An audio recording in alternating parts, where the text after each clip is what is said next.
and I have to have some veterans there who are going to help massage this situation. It can happen if you have talent, and I think Richie Incognito has talent, probably get another chance, but it looks like his days in Miami are done. Right, so we'll get to your phone calls coming up.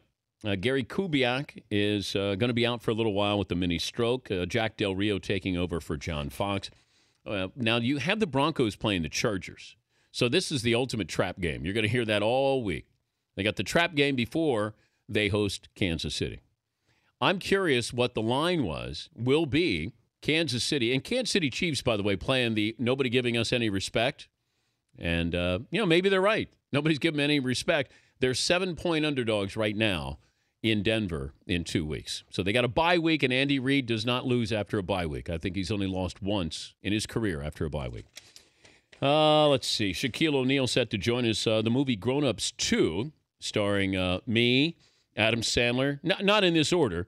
Adam Sandler, Chris Rock, Kevin James, David Spade, and Shaquille O'Neal. The Blu-ray and the DVD is released nationally today. I thought Shaq was very, very funny, natural, and playing a cop, too. And he joins us now. How would you assess your acting abilities if I was going to compare you as an actor to your basketball skills? I'm very upset with you, Dan. Wait, why?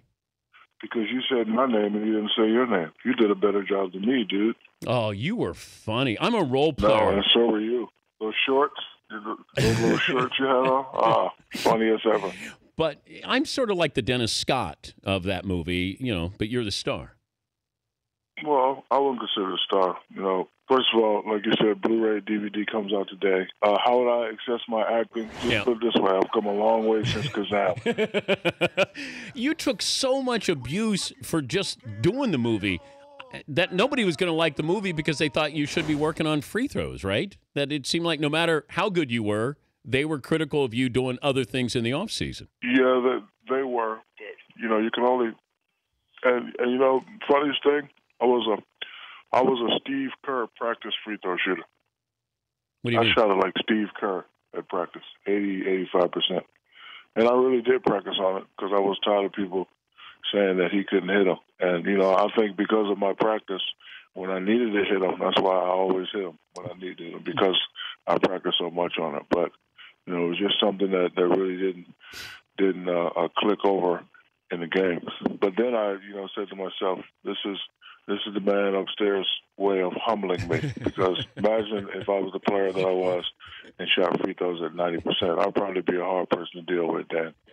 Do you remember your first game in the NBA? Yeah, I think it was against the Miami Heat. I think I had 8 turnovers. You know how many points? Probably like 18. I got you for 42. Oh, I had 42 my first game? Oh, I'm sorry. I didn't know I was that good. Sorry. First time you dunked, how old were you?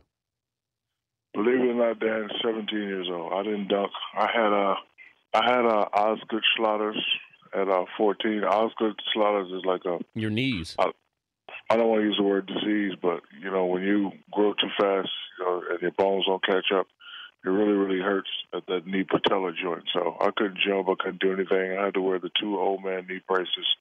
And then the first thing I dunked was a tennis ball. Then I did a soccer ball. Then I did one of those red kick balls. And then I did basketball. And then you didn't stop. Right. And then I didn't stop because I realized that if I dunked, I could make the defense back up. Did you get hazed your rookie year? Scott Skiles tried to haze me, but then I looked him in the eye and told him, I'm not your average player. I am the franchise player, so hazing doesn't exist for me. What do you make of this whole Dolphins situation with what's gone on? If you followed it with Richie Incognito and Jonathan Martin, the hazing, and is it whatever goes on in the locker room has to stay in the locker room, in your opinion? That's always been the culture. I don't know the football culture, but I know the NBA culture. Hazing did go on. But I don't want to use the word hazing because hazing has a bad connotation behind it. But, it was just like carrying bags and you tape a guy up to the chair and just like little stuff like that. I'm not really know. I don't know what go on when it comes to football hazing. So maybe we should probably just change the word to initiation. Well, there's pranks that go on, but I think when it gets to harassment, then it's different. That's, I guess if we're going to use that, that's when you cross the line. Prank is one thing, but harass is something different. Worst thing we did was tape a guy to a chair and just put a powder all on his body and roll him into the shower. That's not that bad, is it? That doesn't No, cross the line. No, it's not bad. Yeah. Thank you. Favorite player to watch is who? Right now? Yeah. In the NBA? Yeah. That's a lot. I'll probably have to go with LeBron. Well, can you see LeBron being the best player of all time? He made a good point. Well, no, it was either him or Michael Jordan that made the good point. It was like, because they were trying to compare who would win in a one-on-one contest, and one of them said, it's good what you people think, but it'll never happen. For me, it's, for me, Dr. J was my guy. He's probably the best player of this era, but, for him to say that he's the best player of all time, I mean, that's always up to debate. To me, Dr. J was the greatest player of all time, and then it was Mike, and it was Magic, and it was David Robinson, and it was Hakeem Olajuwon. So, all those things are always up for debate. Well, and we also say how many championships you have. That Kobe can't be compared to Michael or on the same level until he wins 6 titles. Is that a fair way to assess greatness? The number of championships. Man, that's what the so-called committee has always said.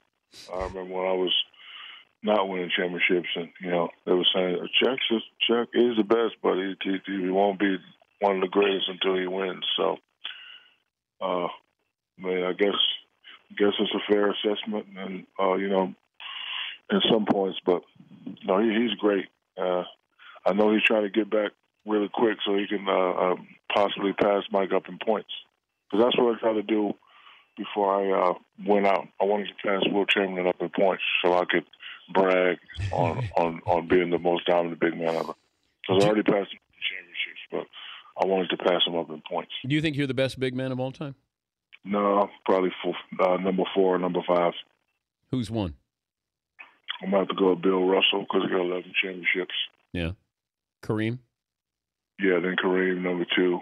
Then Hakeem Olajuwon. And then probably some mixture between David Robinson and Patrick Ewing, and then myself. No, excuse me, Will Chamberlain, and then myself. Kevin Love got honored. He does the most with the least amount of athletic ability. Is that a compliment to Kevin Love? I think it is. He's a great player, and I think they would have said the same thing about Larry Bird. He's a very, very unconventional player, and he gets the job done. Imagine him. I mean, I'm not saying this team is not a good team, but imagine him playing with the Clippers or playing with the Brooklyn Nets. He's fabulous. That kid. Are you going to do any more acting? Like, could you do like a serious role or like be the leading man, heartthrob? Probably not. I would either do drama or comedy. Could you be a bad guy? No love scenes for me. Oh, no love scenes. No, I'm not a lover. I'm a fighter, Dad. Could you be a bad guy? Of course. Because I could see you as one of those, superheroes, and it just, yeah. I mean, you're a comic book guy. Like, wouldn't you want to be a bad guy? Of course. You know what? Actually, If I did play a starring role, I would like to redo Spawn. Wait, you're going to be the star? No, I said if I had another chance to be a star of a movie, I would love to redo Spawn. Oh, Spawn. Yeah. Probably not a big calling for that, for redoing Spawn, but if there is, you're available. I know. Yeah. Did you ever talk acting with Nicholson? Jack, no, I did. Because Jack had that serious kind of face like, hey, man, I'm paying all these monies for these seats. You better put on a good show. So, hey, it's crazy?